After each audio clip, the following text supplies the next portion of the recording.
आपको पता है फेस मास्क जो हमारी जान बचा रहे हैं वो हज़ारों लाइफ भी ले रहे हैं, बट फेस मास्क किसी की लाइफ कैसे ले सकते हैं?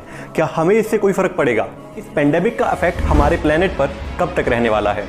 नमस्कार, मैं हूं शक्ति रणधीर सिंह और मैं आज आपको बताऊंगा मास्क वेस्ट कितनी बड़ी प्रॉब्लम है और ये प्रॉब्लम कैसे कम हो सकती है। जैसे ही कोरोना वायरस के केसेस स्प्रेड होने लगे, मास्क की डिमांड एकदम से बहुत बढ़ गई और गवर्नमेंट ने जब हर किसी को मास्क पहनना मैंडेटरी कर दिया, तब तो मेडिकल स्टोर से लेकर स्ट्रीट वेंडर्स तक सब मास्क बेचने लगे और हज़ारों की संख्या में लोग मास्क का इस्तेमाल करके फेंकने लगे, and that too just in India.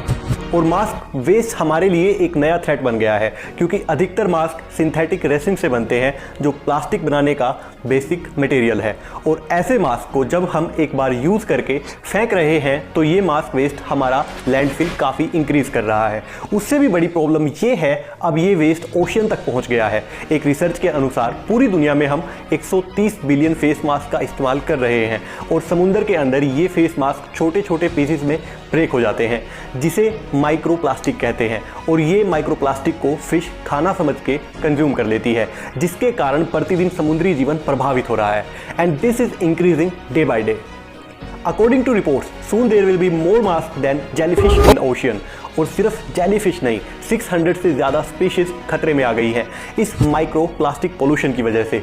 And इस पेंडेमिक की वजह से प्लास्टिक वेस्ट इतना बढ़ गया है कि साल 2030 का वेस्ट एस्टिमेट साल 2020 में ही रीच हो सकता है, एंड दैट्स अलार्मिंग।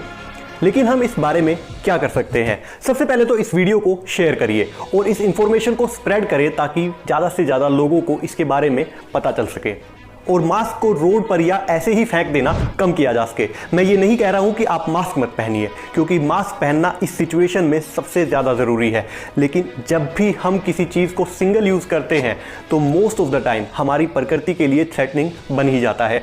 इसलिए हमें चीज़ों को रिसाइकिल करना और फिर से इस्तेमाल करने की तकनीक को सीखना चाहिए। और इसका सोल्यूशन यह है कि हम फिर से इस्तेमाल होने वाले फेस मास्क को पहने, जो आमतौर पर कॉटन से बने होते हैं।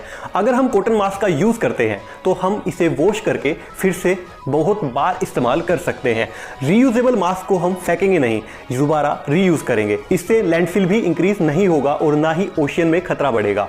और क्लॉथ मास्क बनाना बहुत ही ज़्यादा सिंपल भी है। यूट्यूब पर आपको बहुत सारे वीडियोस इससे रिलेटेड भी मिल जाएंगे और आप घर पर भी आसानी से अपने पुराने कॉटन क्लॉथ से मास्क बना सकते हैं। सो फ्रेंड्स, इस इंफॉर्मेशन को अगर आप भी सोचते हैं ये इंपॉर्टेंट है तो अपने आसपास के लोगों को इस बारे में ज़रूर अवेयर करिए, क्योंकि कोरोना वायरस तो कुछ समय में ख़त्म हो जाएगा, लेकिन इसका इम्पैक्ट हमारे प्लेनेट के ऊपर नेक्स्ट 500 ईयर्स तक रह सकता है। It's time to act before it gets too late.